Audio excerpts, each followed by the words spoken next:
अस्सलाम वालेकुम। मैं गुलाम गोसरंज और ये मेरा यूट्यूब चैनल है मैथमेटिक्स MUL के नाम से। तो हर बंदा मेरे चैनल को सब्सक्राइब कर ले, साथ में लगे बेल आइकन के बटन को प्रेस कर ले ताकि मेरी हर नई आने वाली वीडियो जो कि मैथ के रिलेटेड होगी वो आपके पास सबसे पहले पहुंच सके। तो मेरी वीडियो को शेयर किया करें ताकि मजीद स्टूडेंट भी इससे फ़ायदा उठा सकें। तो आज हम जो टॉपिक डिस्कस करेंगे वो एक्सरसाइज 2.1 का लास्ट क्वेश्चन है, क्वेश्चन नंबर 10 है। तो हमने क्या फाइंड करना है, which pair of sets is equivalent. जो हमें पेयर दिया गया वो सेट का वो इक्विवेलेंट है या वो equal, which are them also equal है या वो इक्वल है। तो पहले तो इक्विवेलेंट और इक्वल के डिफरेंस पे एक डेफिनेशन मैंने इसका डिस्क्रिप्शन में लिंक में दे दूंगा, वहां से जाके डिटेल के साथ बताया हुआ है, तो वहां से जाके इसको वॉच कर लीजिएगा। और फिर मैं आपको बता देता हूँ कि सेट ऑफ इक्विवेलेंट और सेट ऑफ इक्वल में क्या फर्क है। सेट ऑफ इक्वल वो होता है एक तो एलिमेंट की तादाद सेम और एलिमेंट सेम हो तो वो होगा सेट ऑफ इक्वल सेट है। अगर एलिमेंट की तादाद सेम है लेकिन एलिमेंट सेम नहीं है तो फिर वो होगा इक्विवेलेंट सेट है। अब इक्वल और इक्विवेलेंट में क्या फर्क है कि एलिमेंट की तादाद सेम और एलिमेंट सेम हो तो वो इक्वल सेट होगा। अगर एलिमेंट की तादाद सेम है लेकिन वो एलिमेंट सेम नहीं है, यानी कि 1 2 3 है, आगे 4 5 6 है, 3 एलिमेंट, तो लेकिन एलिमेंट सेम नहीं है तो फिर इसका मतलब है कि वो इक्विवेलेंट सेट है। और अगर 1 2 3 और इक्वल के दूसरी साइड पे 1 2 3 दिया होगा यानी कि दोनों के एलिमेंट भी सेम और एलिमेंट की तादाद भी सेम तो फिर वो इक्वल सेट होगा। तो इसके शॉर्ट सिलेबस में 3 पार्ट दिए गए हैं तो हम वो 3 के 3 ही डिस्कस करेंगे। सबसे पहले पार्ट नंबर 1 दिया गया तो वो लिखा हुआ है ABC और इक्वल की दूसरी साइड है 1 2 3।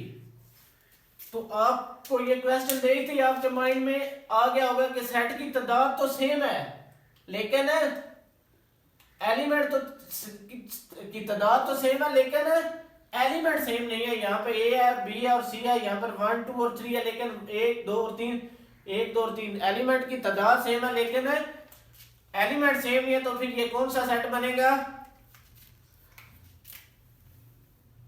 Sets the set the pairs of sets is equivalent है।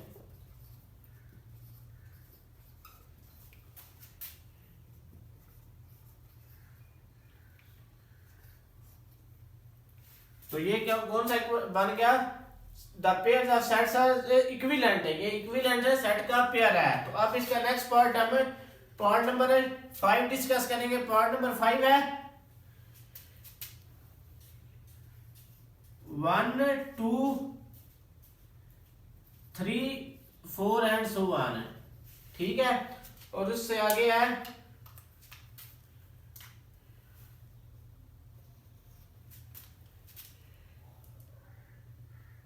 2 4 6 8 सो ऑन।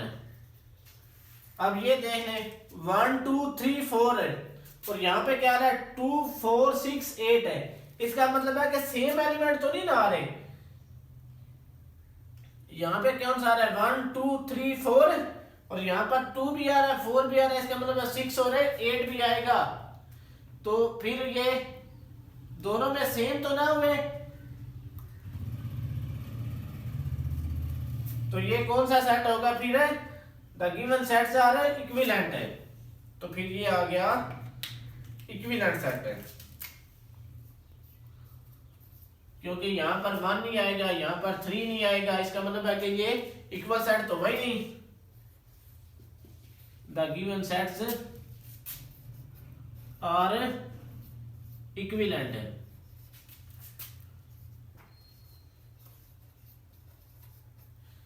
अब इसका जो नेक्स्ट पार्ट है पार्ट नंबर 6 है और पार्ट नंबर 7 है, वो ये दोनों रेज कर लेते हैं, वो सॉल्व करते हैं। तो अब ये रेज कर रहा हूं तो पार्ट नंबर 6 और 7 को डिस्कस करेंगे। तो वो भी बस इसी तरह बताने गया है। तो वो लिखा हुआ है पार्ट नंबर 6 है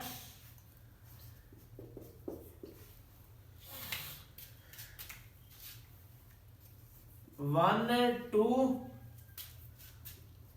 3 4 है। सो ऑन है। और उसके दूसरा लिखा है 1 1 2 1 3 1 4 एंड सो ऑन।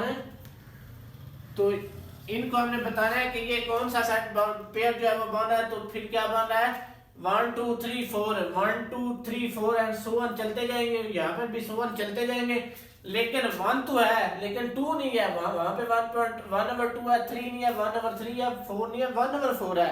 इसका मतलब है कि एलिमेंट की तादाद सेम है लेकिन एलिमेंट सेम नहीं है। तो ये क्या बन गया, फिर ये बन गया the given sets are equivalent. The given sets जो हमें सेट दिया गया है वो कौन सा है, इक्विवेलेंट सेट्स है।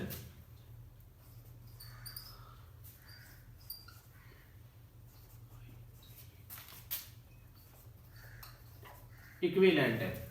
तो फिर ये भी the given sets are equivalent. अब इसका जो लास्ट पार्ट है, पार्ट नंबर 7 है, वो डिस्कस करेंगे। तो पार्ट नंबर 7 है 5 10 उसके बाद 15 और 20 एंड सो ऑन।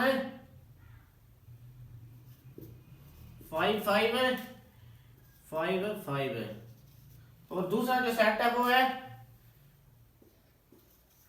5 15 सॉरी 5 10 15 15 और 20 एंड सो ऑन। तो ये सेट कौन सा बन रहा है, 5 10 15 और 20 दोनों में सेम है। अब ये खत्म हो रहा है 5 5 5 5 पे, यानी कि ये खत्म हो रहा है लेकिन वो खत्म ही नहीं हो रहा। इसका मतलब है ये चलता जाएगा। इसका मतलब है इनके एलिमेंट की तादाद तो सेम नहीं रही, एलिमेंट बेशक सेम आएंगे लेकिन तादाद ही सेम नहीं होगी। तो इसका मतलब है कि ये ना तो इक्वल सेट होगा ना इक्विवेलेंट सेट होगा। तो फिर इसको क्या लिखेंगे, the given set are not equivalent. The given set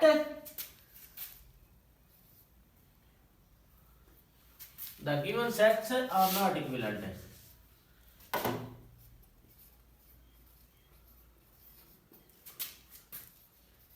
are not equivalent।